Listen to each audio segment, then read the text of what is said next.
ये इवेंट उन सभी स्टूडेंट्स के लिए इंपॉर्टेंट है जो एसएससी जीडी के एग्जाम की तैयारी कर रहे हैं। क्या स्ट्रेटेजी आपको रखनी होगी ताकि मेरिट तो अच्छी खासी जाएगी, तो आपको किस तरीके से पढ़ना है, क्या क्या मेन पॉइंट्स आपको रखने अपने सामने ताकि आप तैयारी और अच्छे से कर सके। तो जैसा कि मैं आपको बता दूं, अगर मैं एप्लीकेशन की बात करती हूं तो फॉर्म आपके भरे जाने शुरू हो चुके हैं जो कि 5 सितंबर से 14 अक्टूबर के बीच में है। फॉर्म अगर जिसने नहीं भरे भर देना, 14 अक्टूबर लास्ट डेट है, तो कोशिश करो 10 अक्टूबर से पहले पहले फॉर्म को फिल कर दो।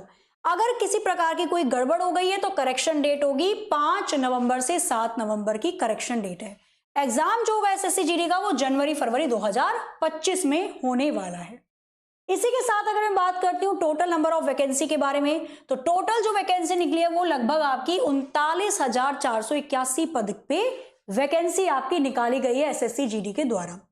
फॉर्म भरना है तो अगर आप जनरल कैटेगरी से हो तो 18 से 23 साल की उम्र होनी चाहिए, ओबीसी हो तो 18 से 26 और एससी एसटी से हो तो 18 से 28 साल।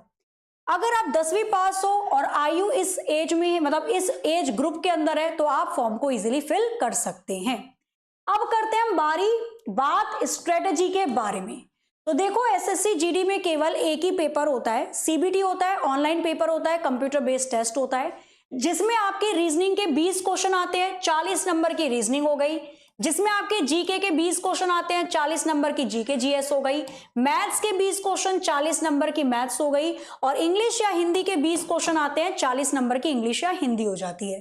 टोटल आपके आते हैं इसमें 80 क्वेश्चन, टोटल नंबर होते हैं 160 नंबर का पेपर होता है, और जो समय आपको दिया जाता है पेपर करने के लिए वो 60 मिनट का समय, 1 घंटा मिलता है पेपर को सॉल्व करने के लिए।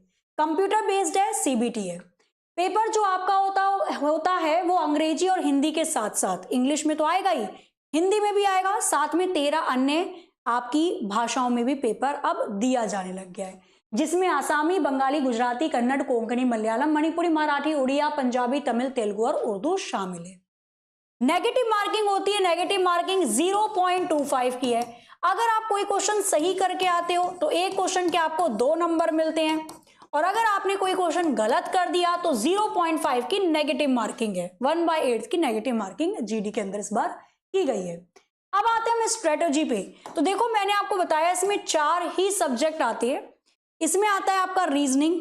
रीजनिंग को कैसे पढ़ें, तो रीजनिंग चैप्टर वाइज जितने भी चैप्टर आपके सिलेबस में है पहले वो सारा चैप्टर कवर कर लो।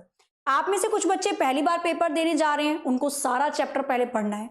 जो बच्चे दूसरे तीसरे बार पेपर देंगे तो उन बच्चों के लिए जो आपका चैप्टर सबसे ज्यादा कमजोर है उस पर पकड़ बनाओ। रीजनिंग में 20 में से 20 सही करके आने होंगे। आप अगर देखो मेरिट अच्छी खासी जाती है जीडी की, और इस बार तो बहुत ही ऊपर गई, ठीक है।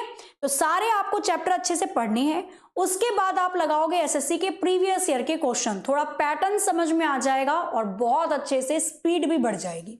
तो ये पूरा का पूरा सिलेबस आपका रीजनिंग का है। अब मैं बात करती हूँ सामान्य ज्ञान के बारे में। जीके जीएस का सबसे अच्छा तोड़ क्या होता है, देखो ये पूरा सागर है जो कि अनलिमिटेड है, कहीं से भी क्वेश्चन कुछ भी पूछा जा सकता है। तो जीके जीएस में सबसे बढ़िया होता है, एक तो आप थोड़ा सा पिछले 6 महीने के करंट अफेयर को पढ़ो।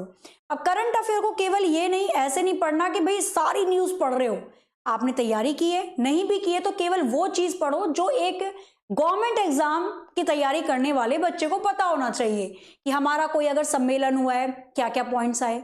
हमें बहुत डीपली नहीं पढ़ना, यूपीएससी का नहीं देने जा रहे, एसएससी के अंदर देने जा रहे हो जीडी, वो ऊपर की चीजें पूछेगा। अगर कोई समिट हुआ कौन से देश में हुआ उस देश की राजधानी पूछ लेगा, या अगर किसी प्रकार के कोई युद्ध चल रहा है उस देश की राजधानी या करेंसी पूछ लेगा। तो ये वाले पॉइंट्स स्टैटिक जीके पूछी जाती है इस वाले तरीके से। साथ ही में एसएससी के प्रीवियस ईयर के जितने भी क्वेश्चन जीके जीएस के आए हैं वो सारे पढ़ लोगे तो 50% आप जीके जीएस का स्कोर वहां से आराम से कर सकते हो, ठीक है। बाकी 1-2 क्वेश्चन तो वो देता ही है आउट ऑफ द बॉक्स, जो हमें एग्जाम आने के बाद पता चलते हैं। फिलहाल जितना हो सके आपको डेली कम से कम एक सेट की जीके जीएस याद करनी होंगी। यही इसका तोड़ है जीके जीएस का, नहीं तो ये पूरा अपने आप में एक ब्रह्मांड है।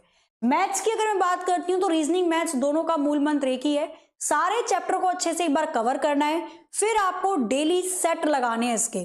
अभी अगर आप पढ़ रहे हो तो एक चैप्टर कंप्लीट करने के बाद उसके क्वेश्चन लगाओ जितने ज्यादा हो सके। हम चैप्टर पढ़ते हैं केवल 4-5 क्वेश्चन करते हैं, हमें लगता है वो चैप्टर आ गया, जबकि एग्जाम में अगर कोई क्वेश्चन आ जाता है तो वो होता नहीं है। क्योंकि आपने चैप्टर के हर प्रकार के क्वेश्चन निकाले ही नहीं। कोई चैप्टर पढ़ रहे हो 10 ही क्वेश्चन करो, पर वो 10 क्वेश्चन अलग अलग टाइप के होने चाहिए। मैथ्स रीजनिंग में अगर ये फॉलो कर लेते हो, क्वेश्चन डेली निकाल रहे हो, तो उसका बहुत बेनिफिट होता है।